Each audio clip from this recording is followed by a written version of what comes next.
Hey, y'all, welcome in. We are in season 4 of the LaRae Infinity Let's Talk podcast, The Dynamics of Women. And I'm so excited, like always. I think I've been saying for the last 4 seasons, I'm excited, but I can't be, and it's my right. So whatever. But I'm excited to have my guest in tonight. I'm going to have you introduce yourself tonight, today, wherever you're listening. Shout out to all my listeners, whether you started with season 1 or you started listening to my radio show and moved to my podcast. Thank you for rocking with LaRae. All right. So go ahead and introduce yourself. Tell everybody who you are, a little bit about yourself. Hello, my name is Shanise. I am 44 years old. My zodiac sign is Aries. Today, I have been everywhere delivering cakes and pastries. And you are listening to LaRae Infinity Let's Talk podcast season 4, The Dynamics of Women. The Dynamics of Women. I love it. Okay, so Shanise, I met you through West Houston Institute. And, we're both entrepreneurs and it's a really cool journey. And, as most people know, like I'm the founder of the US Space, innovation spaces for women of color, women-centric organizations. But, prior to all of that stuff, I was doing this podcast and I realized that women all have these really interesting stories and they may align in some type of way. But the whole point of doing this podcast is really picking out that piece of a story that you feel like will help the next person. The thing that you don't often get to tell, even in your journey as an entrepreneur, or if you're somebody that travels and talks about yourself and all that stuff. So I appreciate you sitting down with me. I appreciate the energy that you bring into a room when you come. It's always just very consistently like kind, let's get this stuff done. And I see the light in you and I wanted to sit down and just talk to you about your journey, some of your untold story, the things that you have the ability, even as a business owner, to be unapologetic about, because there's no right way to be what we call like this human, right? There's no right way to be a woman. I'm not sure there's actually a right choice to actually make. And so I think that the more we're able to celebrate the conversation, the better we can get to the middle and people just chilling and doing things. So thanks for being here. Appreciate you. Love you. All right. So let's play a game before we dive into Let's Talk.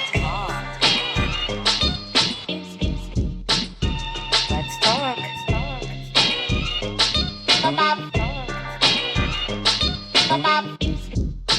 Let's talk. Hey, y'all. I just want to give you the heads up. There is definitely cursing, adult content, and there will be triggers in this episode as we look at and celebrate the journeys and the walks of women. Okay, so let's talk for real. When we think about women and the dynamics of women, it ebb and flows. We're all different. We all come from different parts of the world, but the focus of this podcast is all about women and our various walks of life and how we grow and we navigate and impact the world that we live in to tell what is assumingly this often untold story. Again, like whether it's through trial and tribulation and we've decided to tuck it away and not make it a thing, or it's just something that society has told us that we shouldn't talk about. And the rise of women in our stories are of loss, of grief, of growth, of triumph, of winning, of inspiration, and even what I love to call fabulous failures. And so I am going to dive in and we're going to have a conversation. And I just want to know, first and foremost, who are you? Where'd you grow up? What's your family dynamic vibe growing up? I am from Puerto Rico. I was born in Puerto Rico. My mom is from Houston. My dad is Puerto Rican. Okay. So they went back home and I was born there. My parents lived there for 6 years or so. They didn't get along too good. So she decided to move back to Texas with me. We came to Houston. Spent here until I was 5.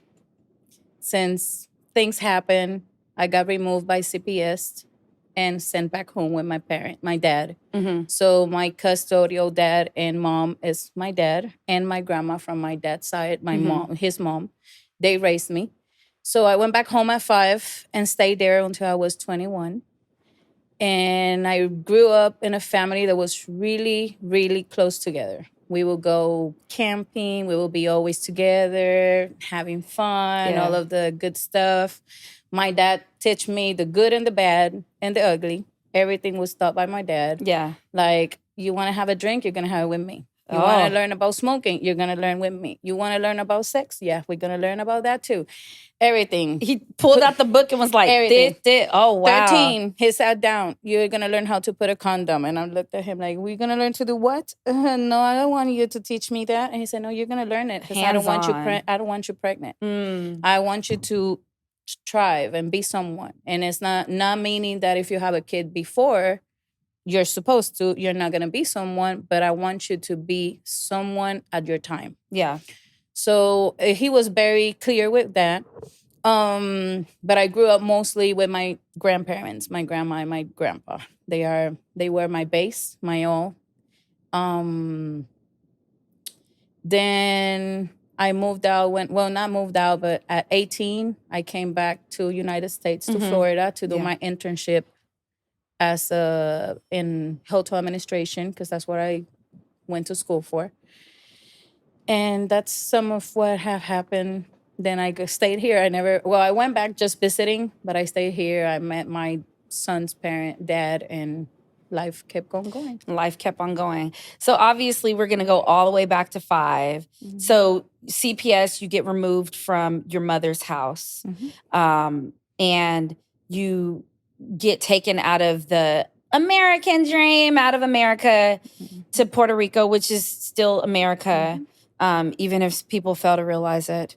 But you're in Puerto Rico and you no longer essentially have the mother you had, right?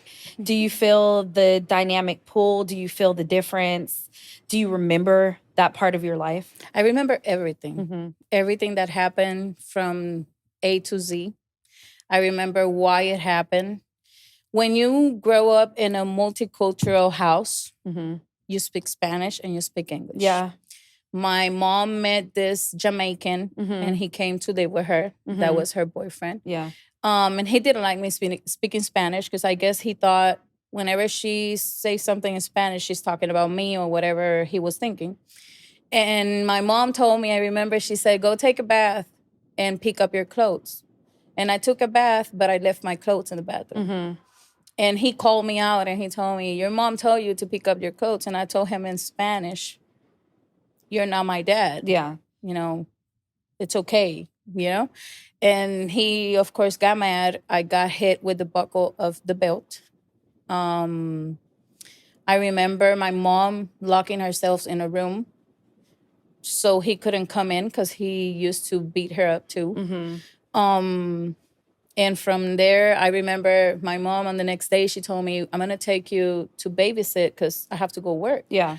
But please, she took me a shower. She dressed me up with a long sleeve shirt. I remember it was a brown shirt with lines with yellow, green. It had different, and jeans. Yeah. And she told me, don't take nothing off. Don't even go to the bathroom if you don't have to. Don't let her see you. Yeah. And I told her, okay, I'm 5 years kid. old. Hey, Mom. Okay, whatever. Yeah.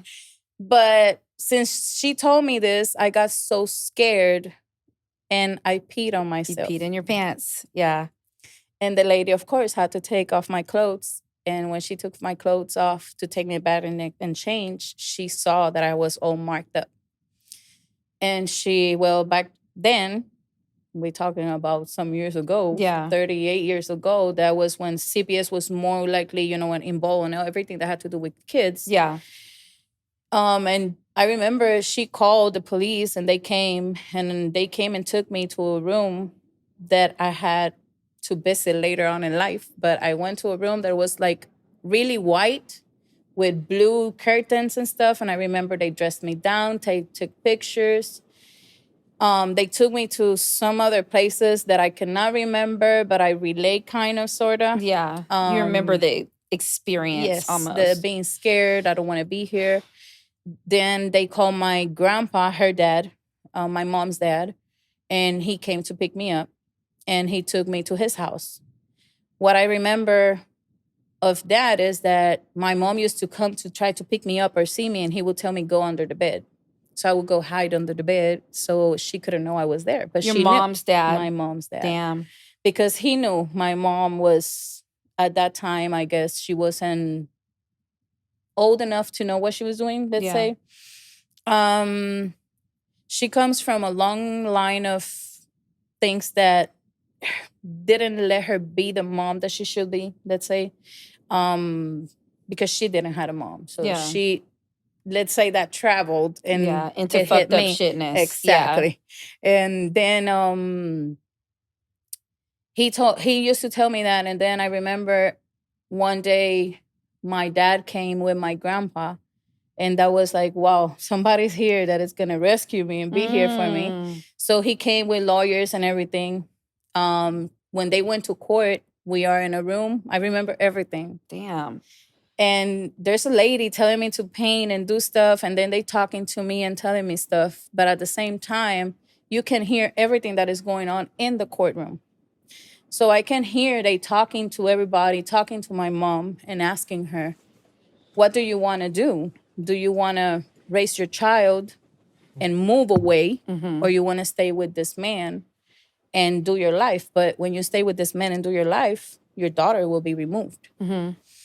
So she picked to stay with him. She decided it was better for me to go home with my dad. So what she decided was, I can have more kids, so she can go with her dad. Wow. I guess this is me thinking now, in hindsight. Not even that, because I'm a mom of 5. Yeah. And I will never leave you my can't kids pick for one no to man. remove. Right. Sorry. Okay, yeah. No, I can't. Yeah.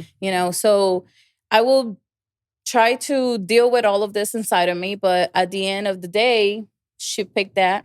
I remembered. I read it because my grandma kept all of the paperwork. She kept everything. When did you find it to read it? I found out like at 13, 14, I started asking for my mom.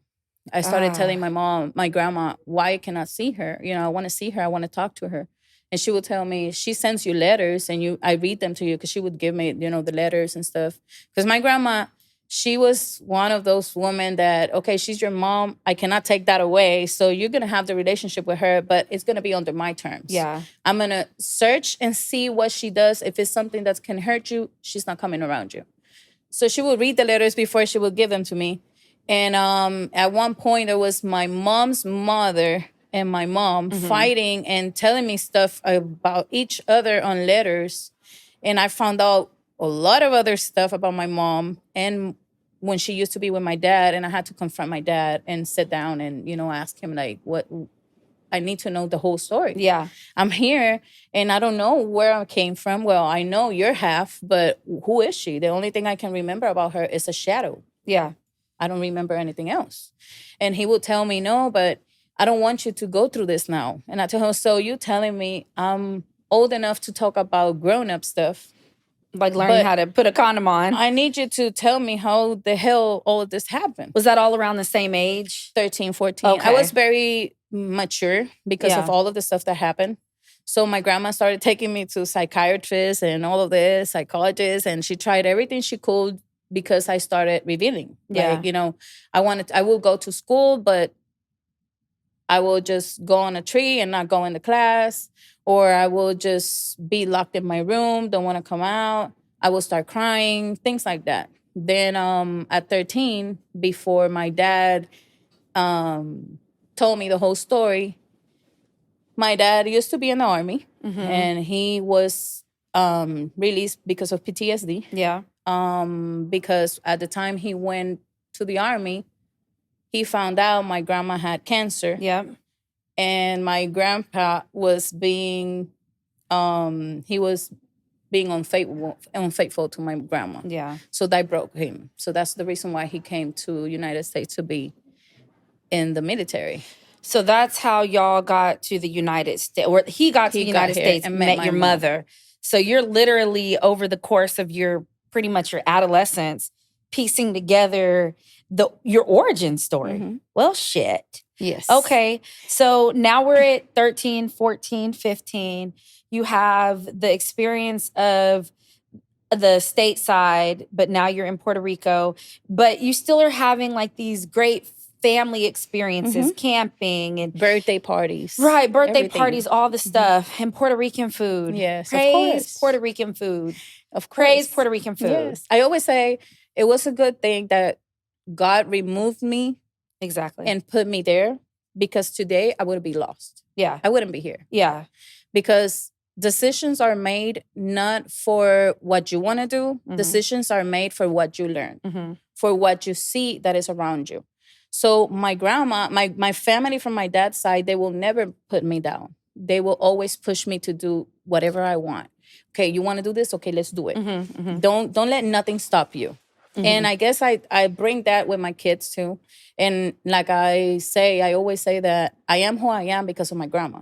My grandma is my mom. Well, she was my mom. So it's hard when you try to sit down and try to put all of these pieces together, more when you have kids that are asking you where you came from. And do you used to do this, the same thing you do with me with your mom? Yeah. No. And you're like, no. And they look at me like, and who you did it with? Yeah. With nobody. Because when you live with a grandma, it's a whole different story.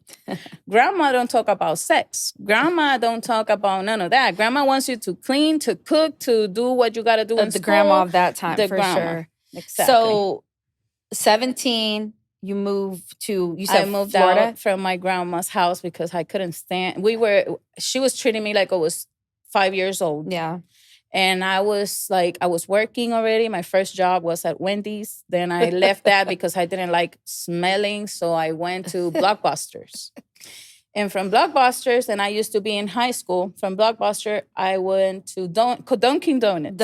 Is this all in Puerto Rico? In Puerto Rico. Okay. We have Dunkin' Donuts in Puerto Rico. Shit. And we have Burger King in all Puerto of Rico. It. Yeah, we got it all. Yeah. So Still I went nasty. back home. I went to, I work at Dunkin' Donuts. That was my first experience as an assistant manager. And I was in high school, graduating my senior year.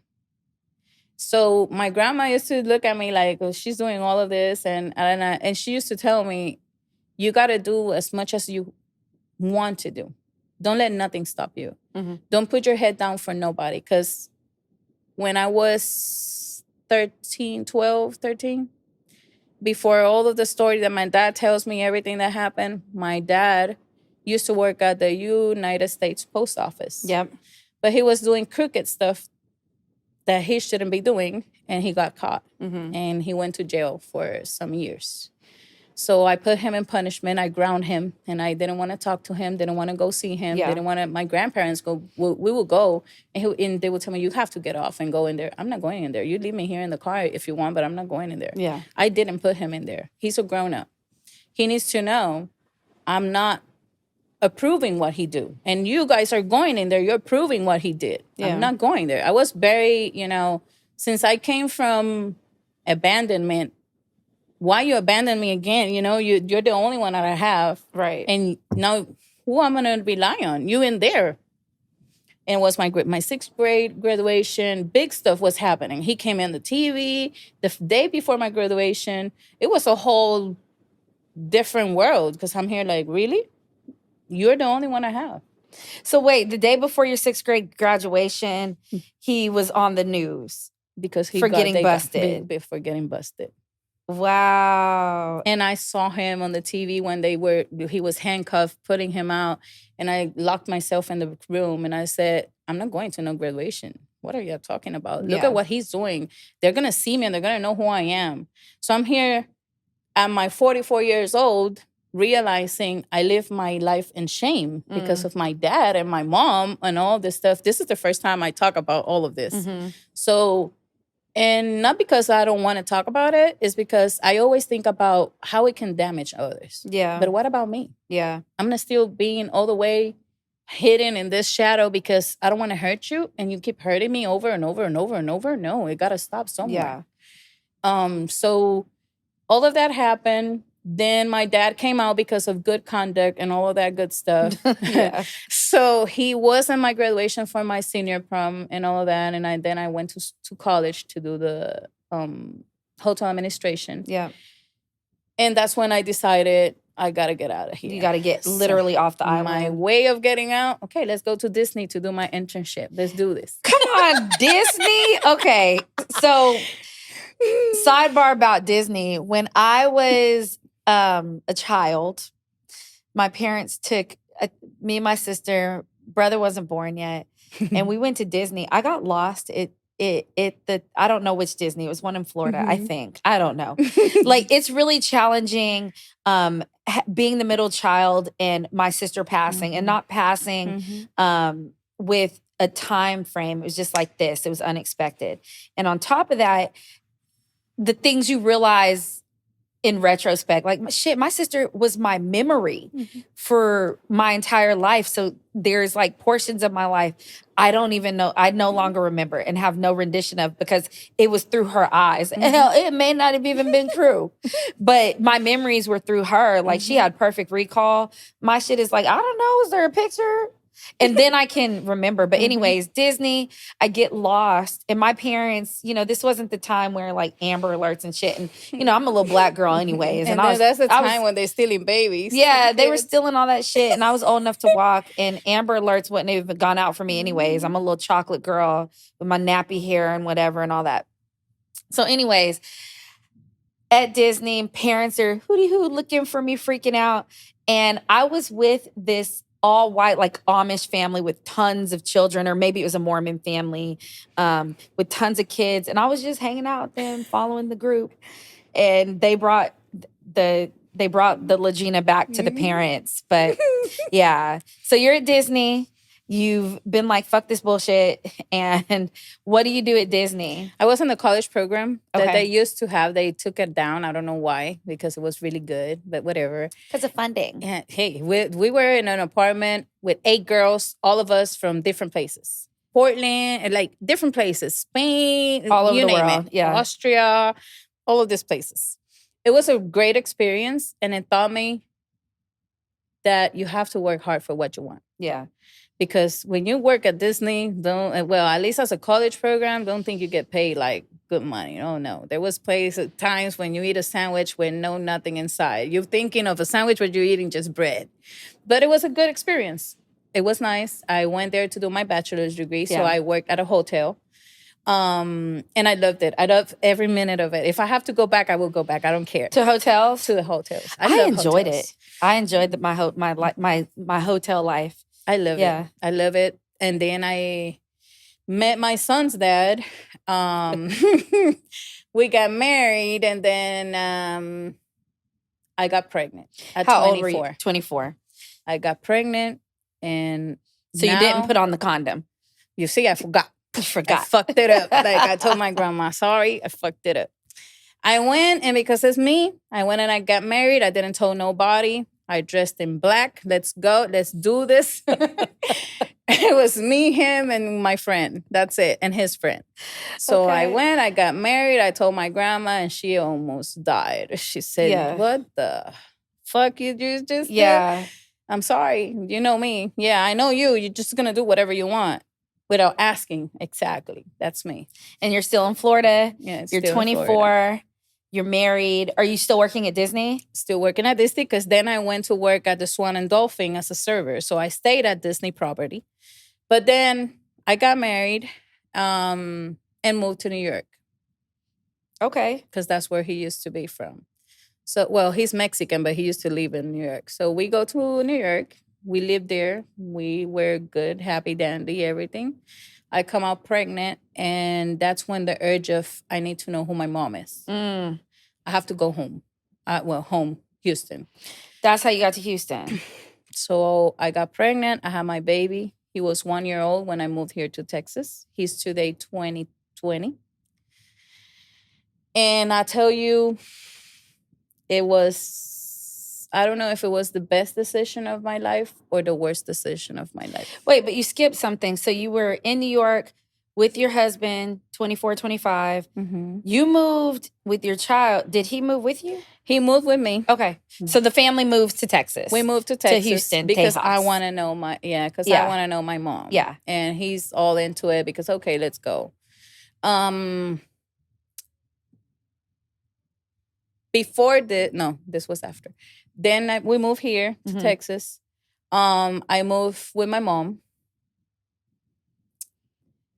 You moved with the mother With mother. that you originally at 5. So 20 years later, you move with your mom and your family. And my family. Okay. She's not still with the same guy? Or is she? No. Okay. No. They broke up because he kept beating her up and doing stuff to her. So they broke up. I have a brother that is the son of this man. He's the one that goes after me. We are 8 brothers and sisters. There's 4 girls and 4 boys on my mom's side. Okay. And my dad's side is 3 of us. I'm the only girl. Okay. And then you're like, I have my status. My 2 brothers, and I'm the oldest on both sides. Okay. So I'm the oldest of the clan. Life is hard, but it's not mean. We make it harder. Thinking and thinking and thinking and bringing back what it shouldn't be bringing back, or trying to fix everything that you went through so you don't do it again with your kids, or at least that's the way I think. Yeah. Like if I was messed up by my parents or anything they did I don't like, I'm not going to do it with my kids. I'm going to try not to do it with my kids. So I came to Houston, Texas to meet my mom, to be with her, to know who she is. Because I don't want my son to, in the future, tell me, who's your mom? And I'm here like, I don't know. So we moved over here. And that's when I got to see who my mom is. The lady that locks herself in a room with a man, keeps her kids outside. A man come first. Yeah. I'm 25 years old when I moved here, and I'm seeing myself and seeing we still picking a man over your Same kids. thing. So I was taught, my grandma taught me not to judge my parents because that's not part of my life. That's God's thing. That's not my thing to do. Yeah. But at the same time, when you're growing and when you're trying to mold your life, you have a lot of questions and you have a lot of things that you want to see. What the hell, you know? And you start asking yourself what you should be asking her. Yeah. Why you keep doing this? You know, you lost me because of this and you're still doing it. I know you had a rough life, but I have a rough life. Like separate the two things. Change something. And this is what you're thinking. Today, at my 44 years old, I have been talking with other people. Yeah. And we realized why it's still happening. Why there's not a change. So that's when you learn to let go, have a relationship, but not to be so close because it can hurt you. Don't carry the baggage that hurts you. Drop it off. Leave it on the corner. To me, my grandma is the world. She is my all. She used to be. She was my all. I lost her on January 13th. So it's still something fresh. And when you see yourself, like you said, trying to find yourself, and your whole memory is gone. Yeah. You're here asking yourself, and now what I do? Yeah, it's this whole sense of balance, right? Because you're like, oh shit, and it's wild to me because when you're living with somebody, you know that they're a constant, and when they're removed, you realize how much the constant was, right? And even the things about the person that piss you off, right? Yeah. But you're also like, that was also the woman that was a filter to, is one of my past sexual partners used to say, the egg donor. Because, at some point, like, respectfully, that is your mother. Yeah. But Anne, in this story, we are manifesting, she may have been your egg donor more so than your grandmother that just passed on this year on January 13th, who is your mother. My mom. And I always call her my mom. Yeah. And you know what's I'm sorry, I'm a mom, but I hate Mother's Day. Because she would take me, my grandma, she would take me every year to buy a card. For your mother. For my mother. Damn, what a woman. And I would tell her straight like this, what the fuck you want me to buy? This card say, you have been with me all my life. You have hugged me, you have given me kisses, you have taken care of me. Why I'm going to send her this? Find one that is empty. That's what she needs. Yeah. And it was a hard process for my grandma because she wanted to engrave in me, you need to appreciate no matter what. And I understand that now. Yeah. But then I used to tell her, but why? And then I come here, I move, and my mom gets cancer. And here you have me locked At in a room. 25. At 25, I'm 25. You're 25, yeah. And she gets cancer. What kind of cancer? Breast cancer. Mm-hmm. Then comes my life falling apart again. And I tell my grandma, this is not fair. She has never been there for me. Why I have to come here and take care of her now? What's going on? This is not fair.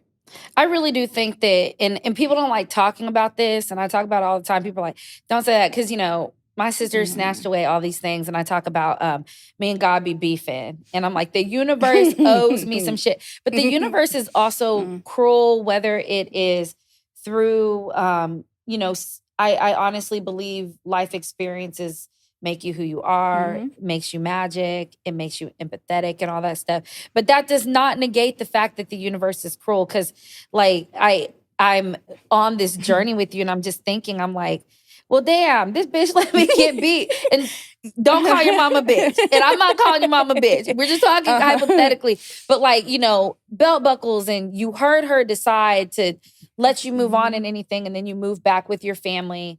You're seeing the same behaviors. You're seeing the same behaviors, and she gets cancer.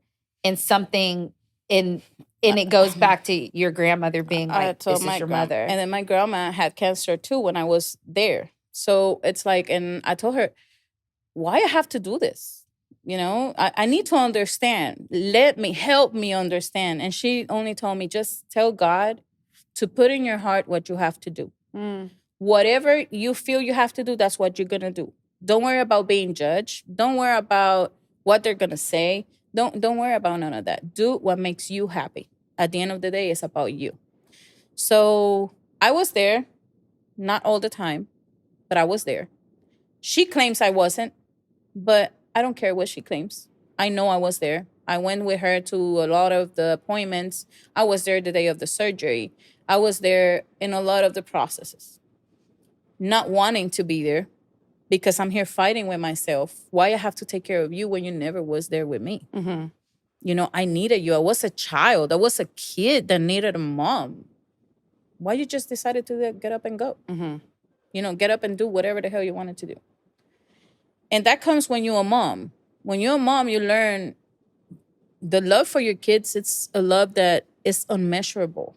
You want to fight for your kids. You want to be there for your kids. And then you start thinking about what your mom did with you, and it doesn't click together. It doesn't. You're having, at this point, at 25, 26, I'm assuming, you're having a lot of inner battles, because not only you also have a family and a husband, and y'all have moved, and that's also something in a family dynamic that can be stressful. And then you're relearning your mother, and she's sick, and you're like, why do I need to be there? But I need to be there because it's my mom, all of these things. So how, in your family dynamics, outside of your mom, but your husband, your child, you have one kid at the time? At that time, one.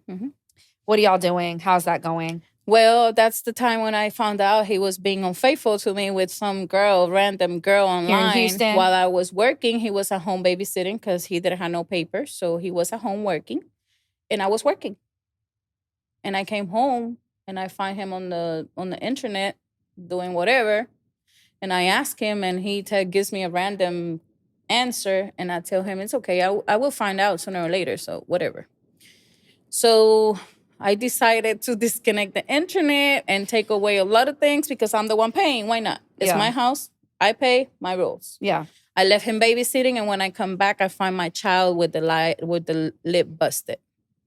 He was 3 years old, and he came running to me and said, "Mami, vámonos, let's go." And I looked at him and I said, "What happened?" And he told me he tripped and fell.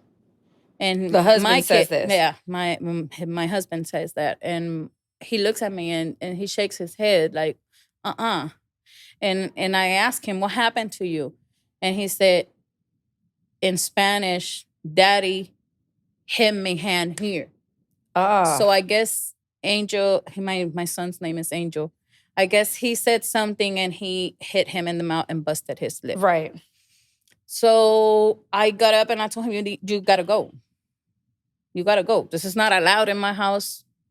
My kids go over anybody. So he said, "I'm not going nowhere." So I called my mom and I tell her what happened.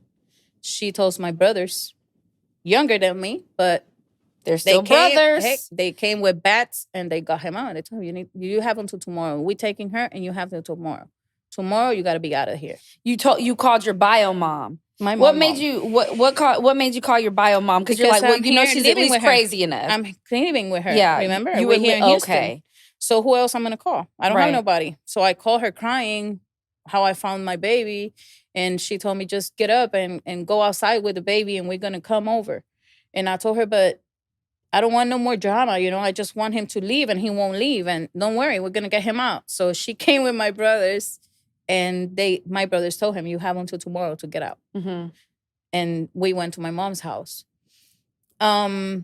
We separated after that, of course. He went, I don't know where. I went my way.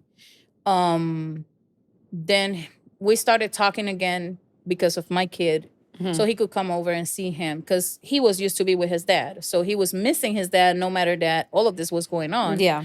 But, and when we will see each other, then he started asking for him for the weekends. And I used to be a manager.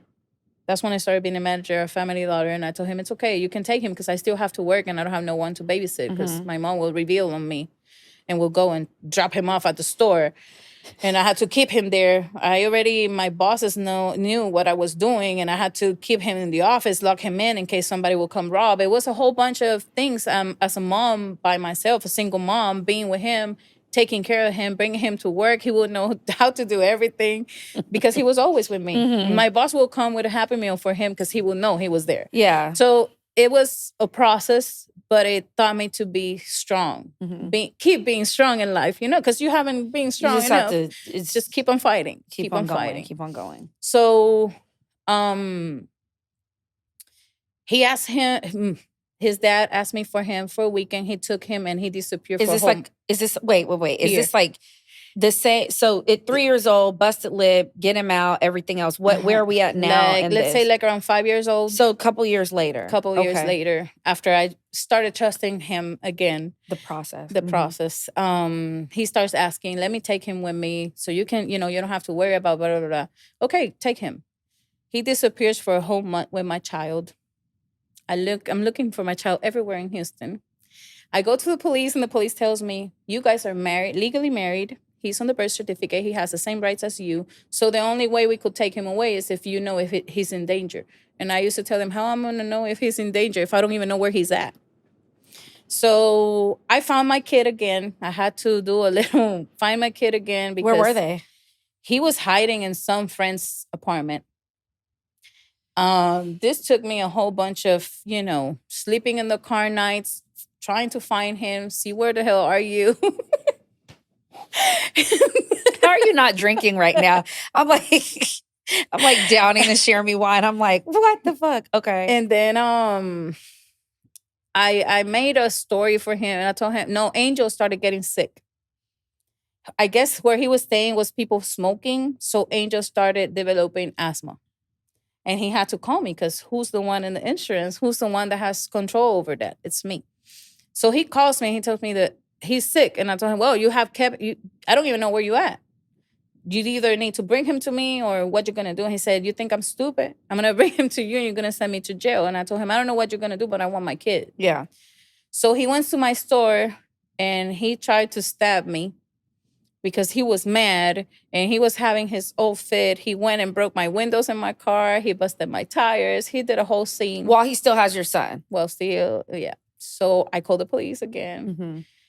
And that's when finally the police come out and say, okay, he needs to, you need to bring the kid. We need to do something here to raise. So me protecting him at the same time as protecting my kid, I get in an agreement with him.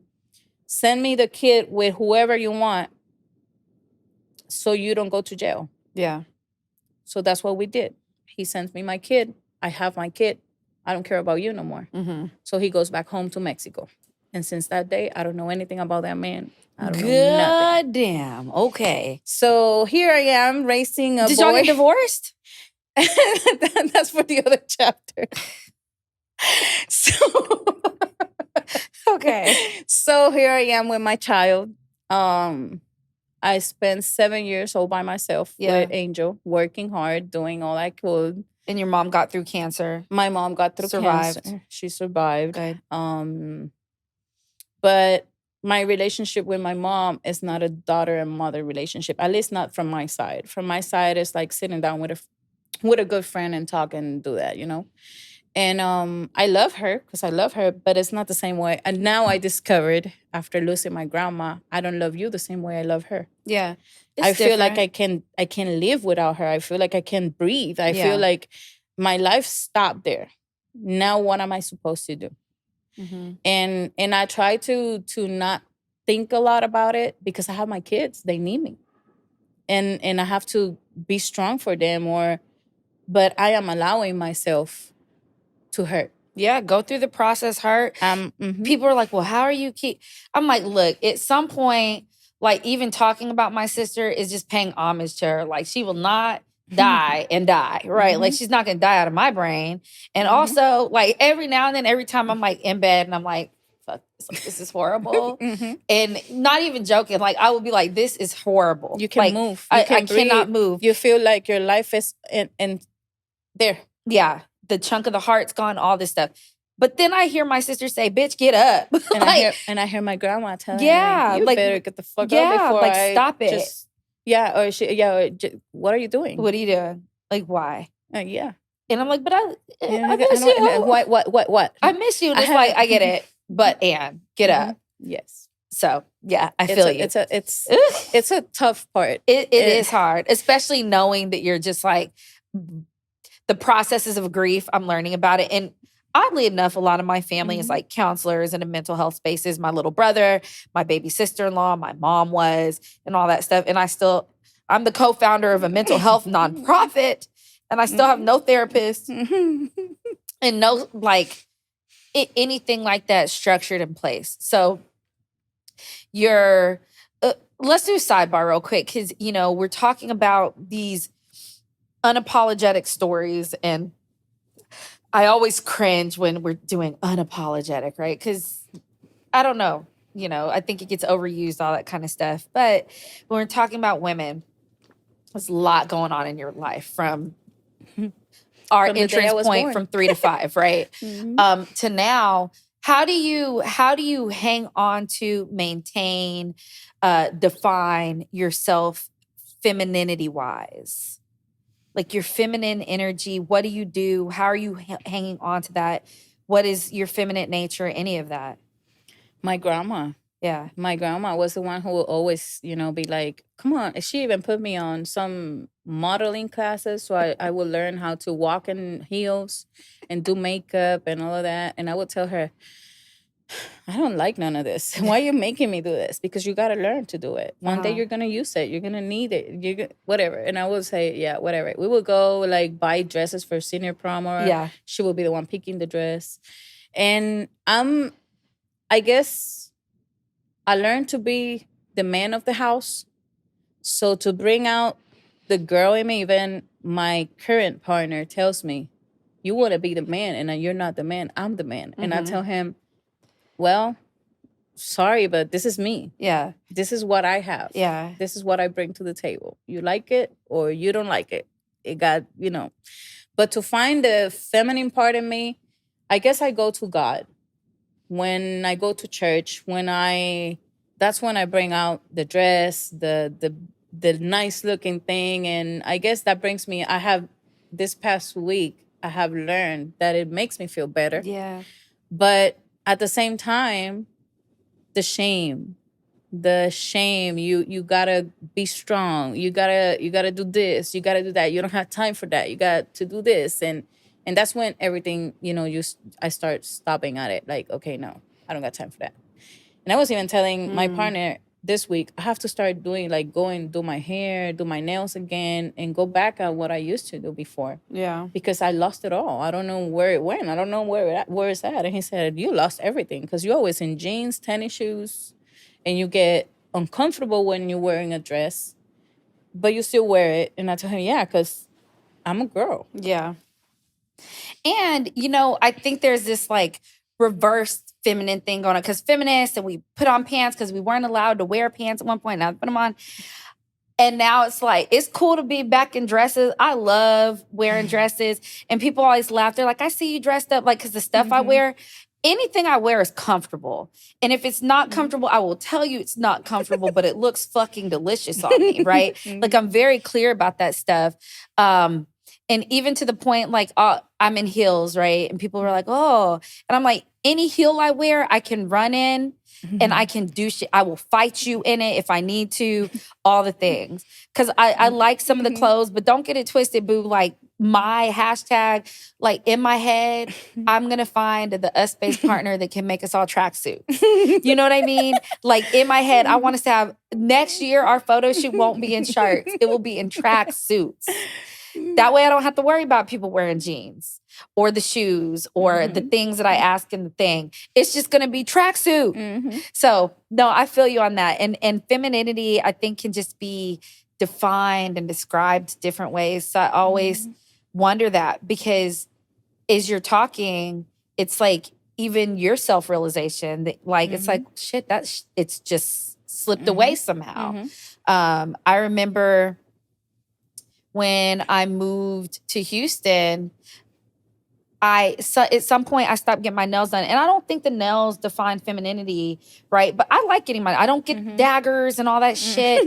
I just like my nails done and I put different things on them. But I stopped doing it. And at one point it was because I couldn't afford it. So it was like, cool, stop. Like, why would you do something you can't afford?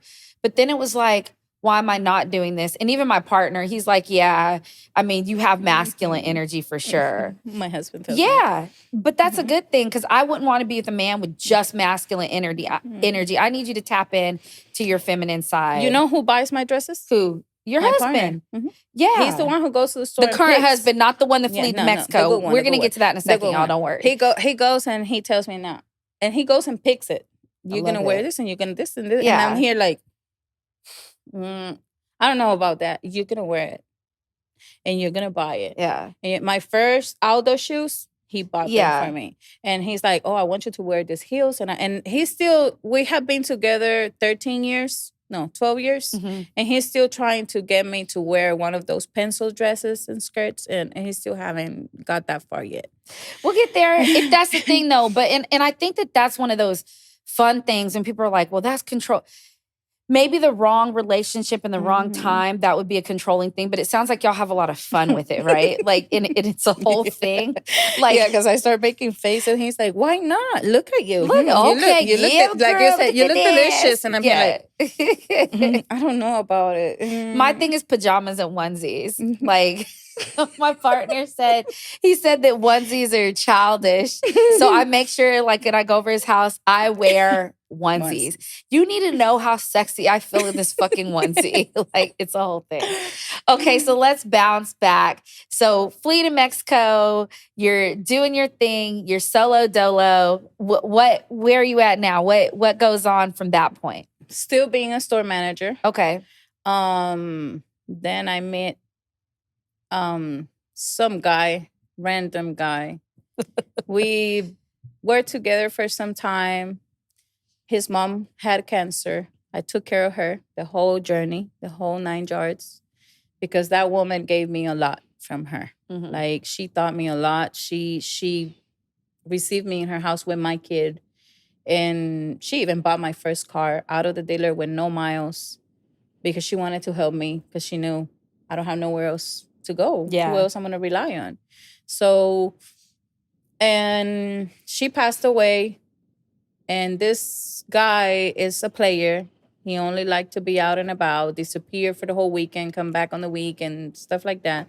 So, of course, me, pissed out, I move out. I leave him with telling him anything or nothing. Was by myself for a while, and I met my daughter's dad. What's a while? 3 years, 4 years.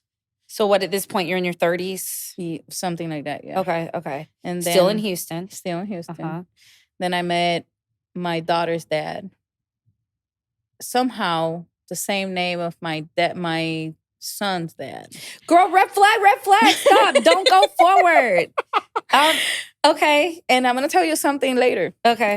And then we were together maybe 4 or 5 years, and I came out pregnant with my daughter, with my first princess. She's 13 now. He disappeared the day she was born. Like just disappeared. Like his wife, something. Supposedly they broke up. You know, the stories of the man that come, and we broke up. We're not together. I don't know nothing about her. I just have to take care of my kids. And suddenly she appears and I don't know, I have to go with her because she's my wife and things like that. Yeah, that's part of my story. Ish. So I was left with a baby, newborn baby by myself. No work, no nothing. Just there because I left the job because I was pregnant and I was working too much and all of these other things. That time I was in College Station, Texas. That's where my daughter was born. By myself again. Had to go live in Section 8 or whatever they call it. Yeah, like Section the 8. housing Yeah. program, because I didn't have nothing.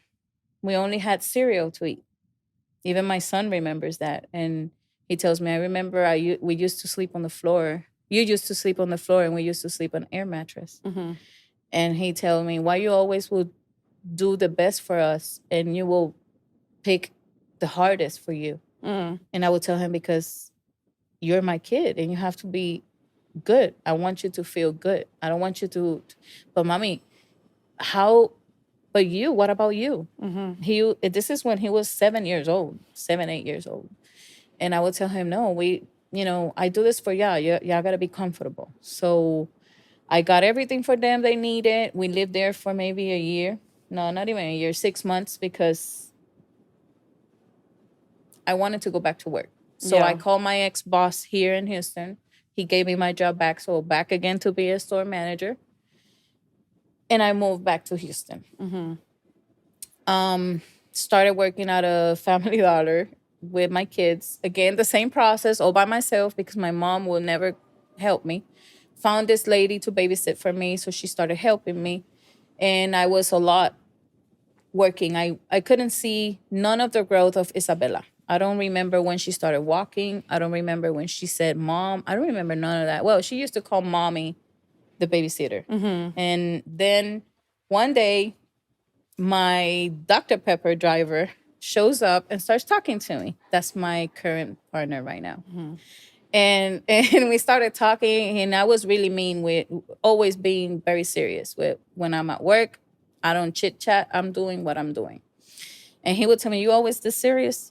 You don't talk to nobody? And I said, I'm here at work. I'm not here to find friends. And he would tell me, but geez, at least a smile. No, I don't have nothing to say. Just put the damn soda where you have to put it at and get out of here. Yeah. I'm busy.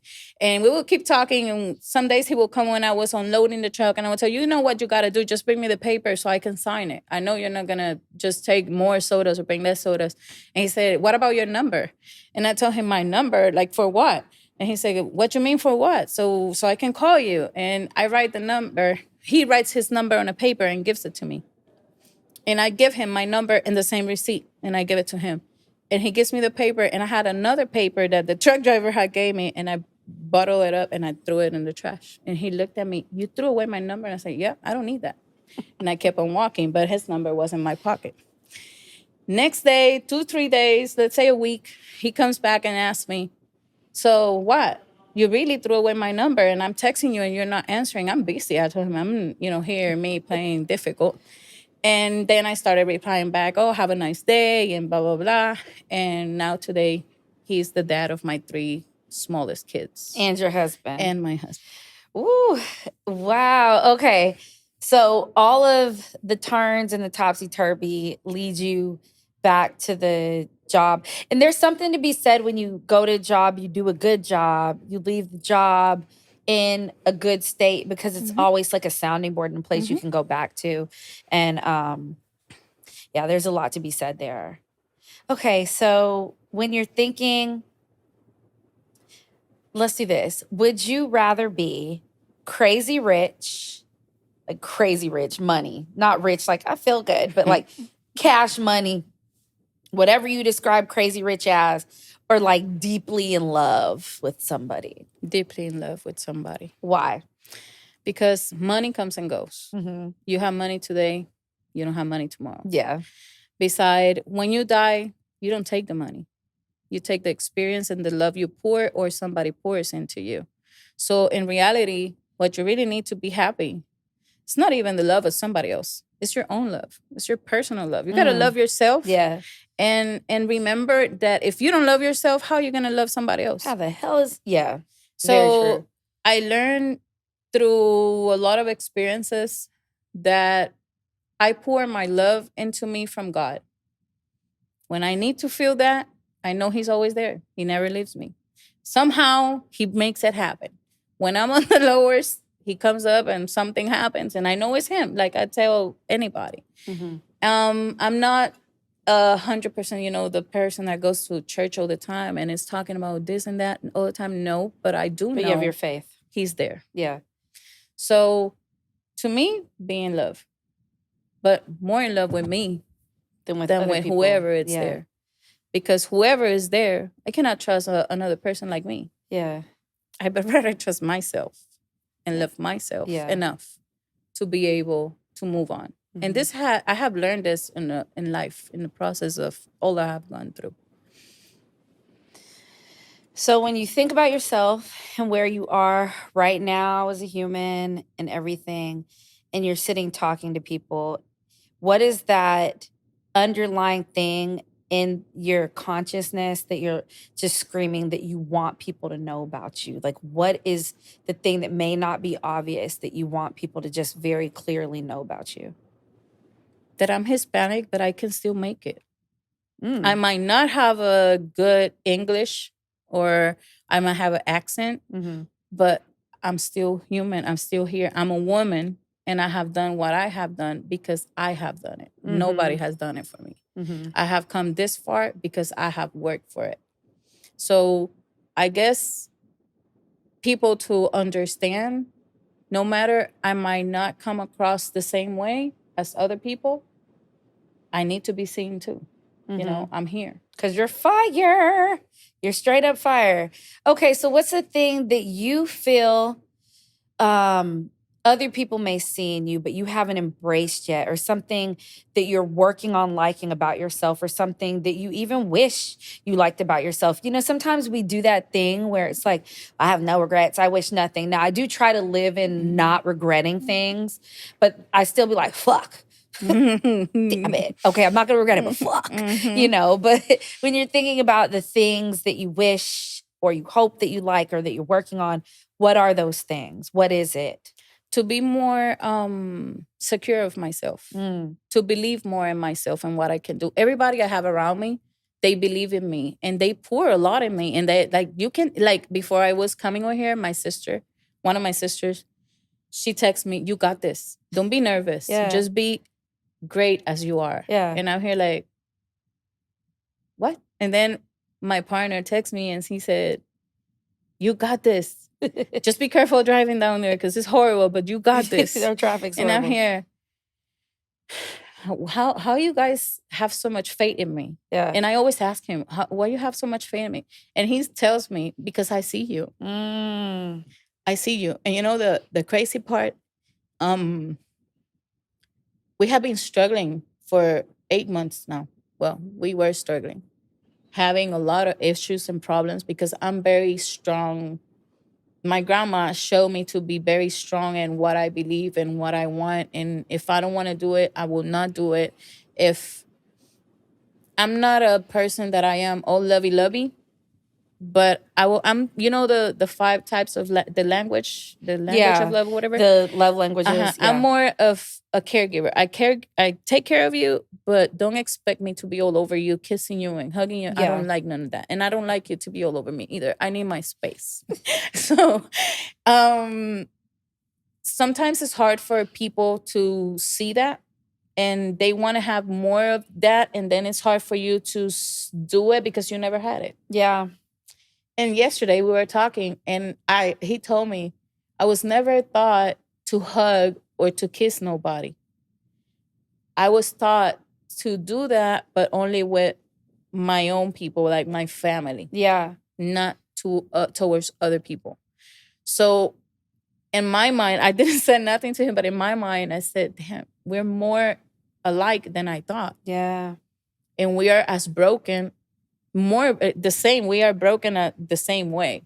So I had to go back home in December because my grandma called me saying that she needed me to go back home to be with her. She was in the hospital. She was sick of her heart. And she said, her words said, her words were, you need to come. And I told her, what you mean? You just told me you were okay because I asked you earlier. And she said, I'm okay, but I need to close the chapter of my life with you. Mm. And that clicked. This was on the 22nd of December. And I called Ramon and I told him, this is what's happening. It's December. How am I gonna go and leave my kids in such an important time for them? Mm-hmm. And he told me, but you don't know. We're gonna have our kids and I can be with them, but you don't know if you're gonna have your grandma later on. Mm-hmm. So do what you gotta do. If you have to use my card, use my card. If you have, do what you gotta do. And I told him, let's see what happens. Yeah. That day, you know us, I went online, I looked, and I said, man, I just put a ticket on hold.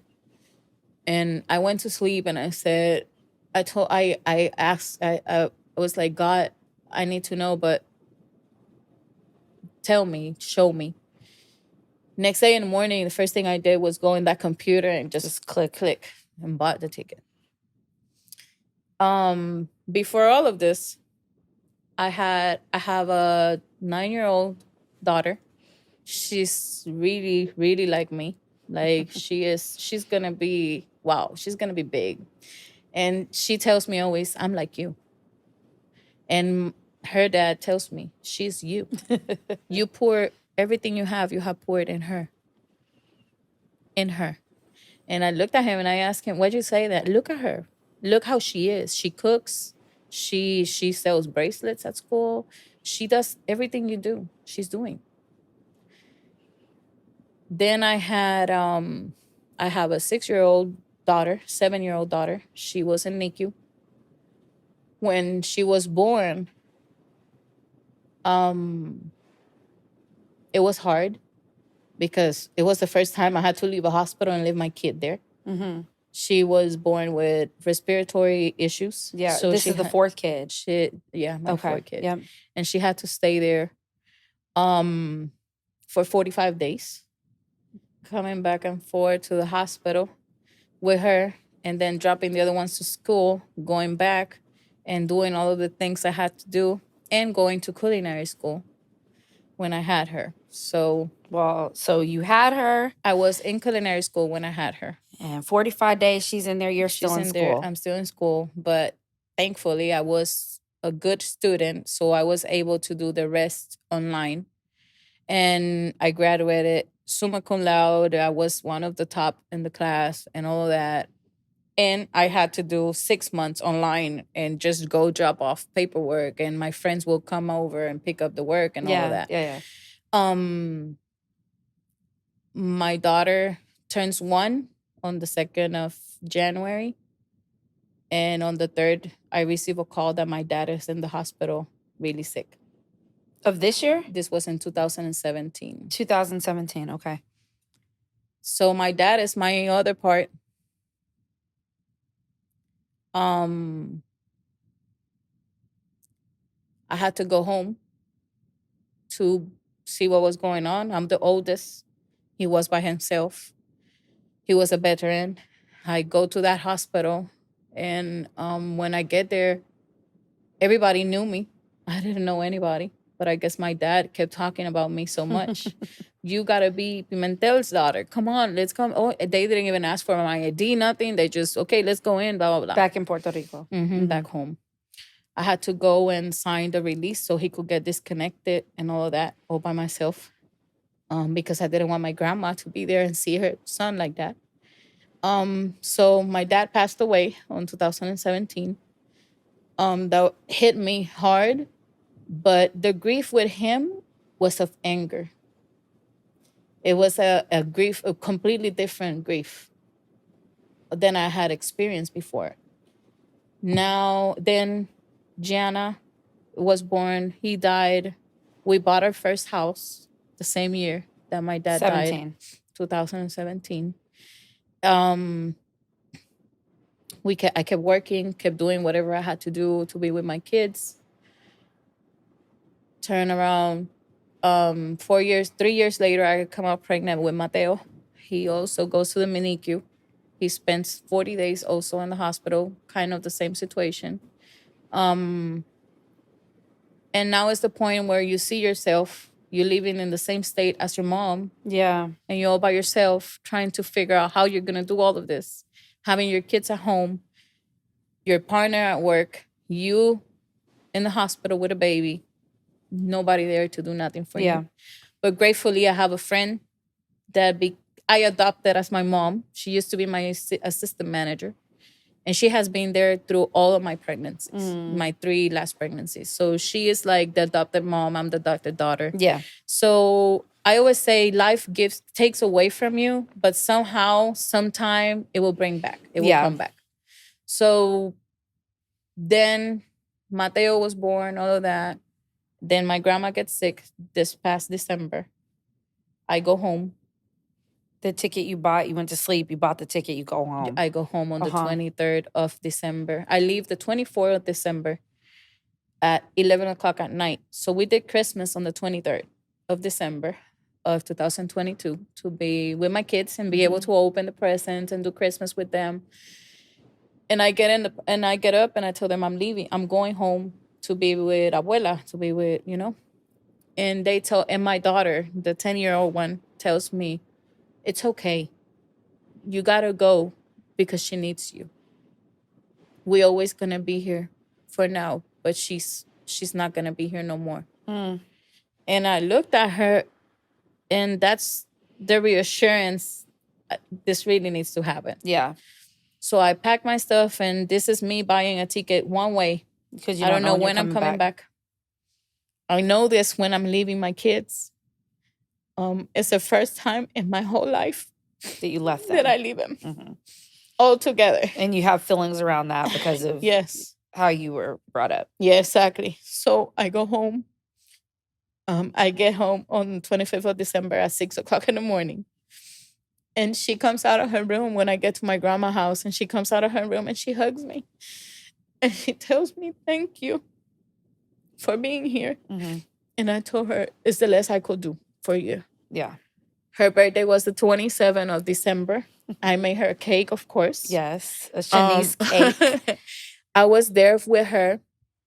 She, the last days of her life, the only thing she did was cook and cook and more cook and more cook. So all of the Puerto Rican food that you're talking about, we ate it all. Yeah. Because she took all those days to cook. And I would see her day by day, how she was, leaving. Like I say, leaving. Yeah. On the 31st of December, we put a mattress in her room so I could sleep in the mattress, and she was on her positional bed. Yeah. And I took a picture of her, and the picture looked, and where she was sitting, it was black and white, and then it was a light behind her.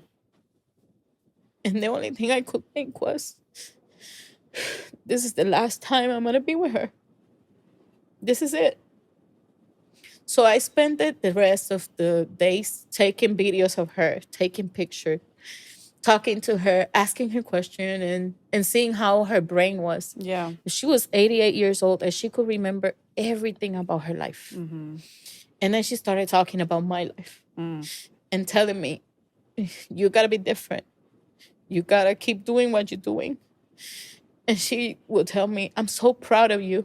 So proud of what you are as a mom and all the stuff you're doing. She tell me, I don't know why you don't have a bakery already. Ooh. And she kept telling me, your grandpa's not here, and that's why you don't have a bakery. Because if he would have been here, you would have not one. You would have a whole bunch of them. Yeah, And yeah, I would tell, because my grandpa, he used to be a businessman. yeah. He used to have his business and all that. And she said, and she would kept telling me, you need to do something about this. You need to open your own stuff. You know what you're doing. And I was like, yeah, it's coming, but So 3 King Days, 4th of January, I looked at her and I tell her, you're not looking good. And she looks at me and she tells me, but I don't want to go to a hospital because I'm not going to come out of there. And I tell her, but do you think that's going to be easy for me? If you're here, how I'm going to help you? Yeah. You're tying my hands. How I'm going to help you if you're here and you stop breathing? Yeah. Then you're going to die here. And then that's going to be horrible for me because I'm not going to be able to do nothing for you. And she told me, she looked at me and she said, okay, let's just go.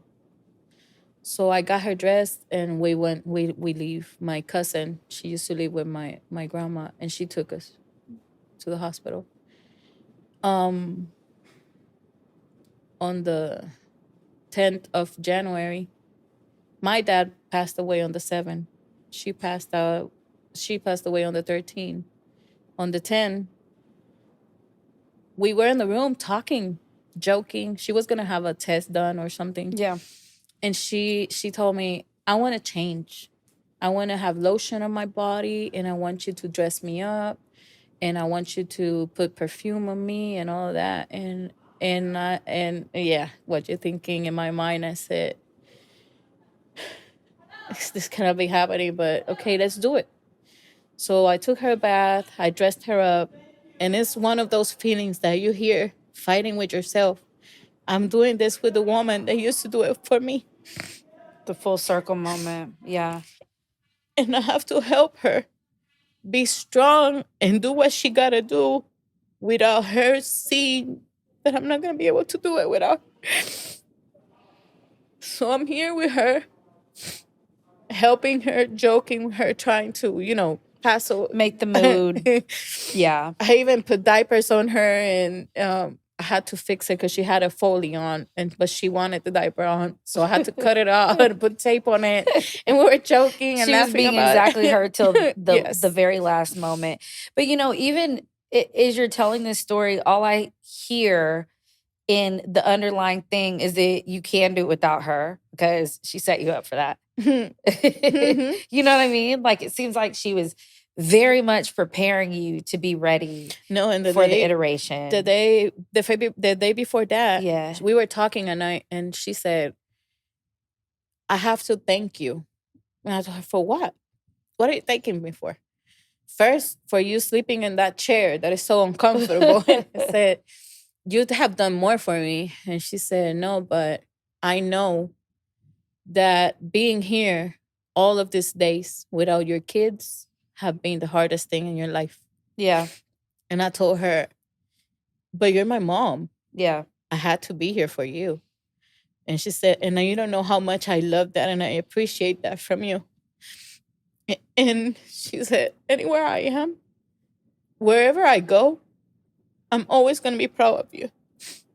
And I just told her, you're just telling me that because I'm here sitting in this chair and I can't even lay down. And Yeah. she said, no, it's for real. Yeah. So the next day she wakes up, and I noticed a lot of things of her that day. Like, she was a woman that I have to do everything by myself. I don't want nobody, not even the nurse, to help me. But this day, she kept thanking everybody. Everybody. The nurses came because she started having problems she ate, and after she ate, she started telling me. She looked at me. I had a jacket that I made that says, it's a bee with flowers and says, it's like, be kind. Oh, okay. And she looked at it and she kept looking at it, and she told me, don't take that jacket off because I don't want to lose you. And I told her, what you mean? And she said, because everything is closing up. So I go outside and I called the nurses. I started screaming on the because I kept calling them on the button and nobody will come. And I went in the room and I started talking to her and I said, "What are you seeing?" And she said, "I see you coming down the street with the flowers that you used to bring me when you were a baby." I told her, "What you mean?" And she said, "You're a little girl walking on the street with my favorite flower."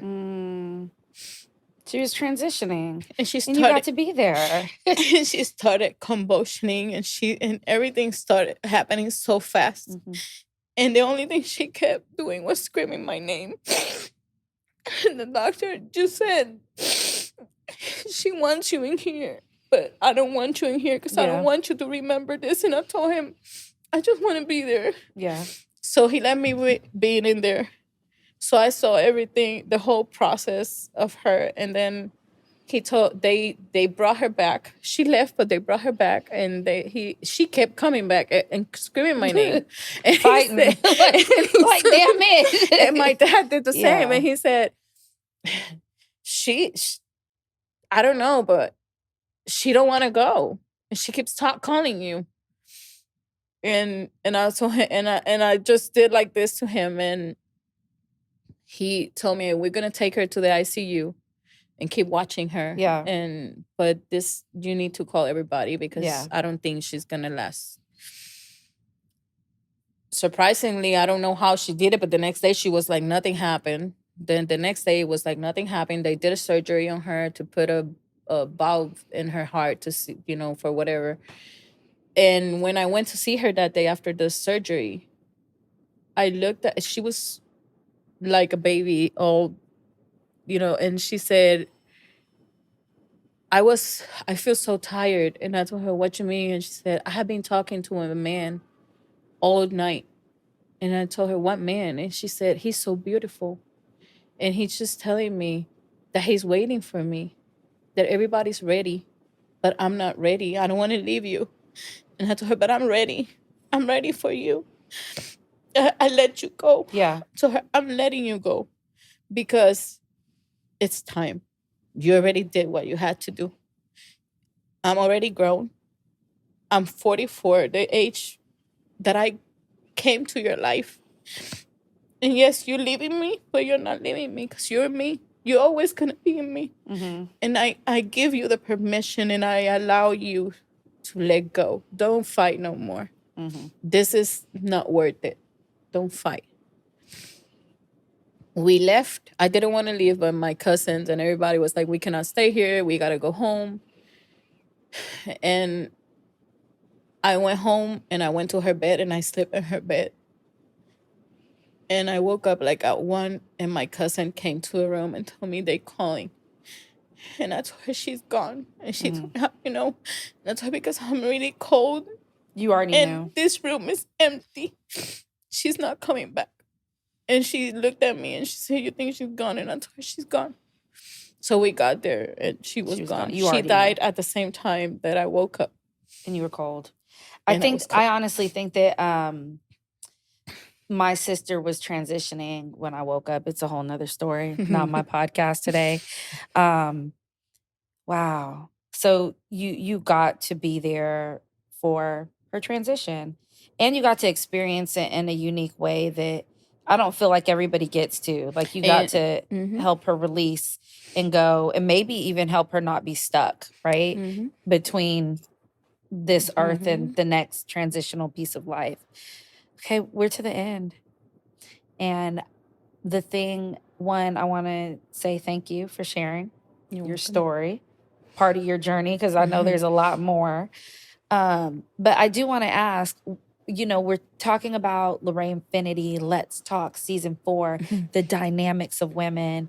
And when you think about that phrase, right, what are the dynamics of women to you right now?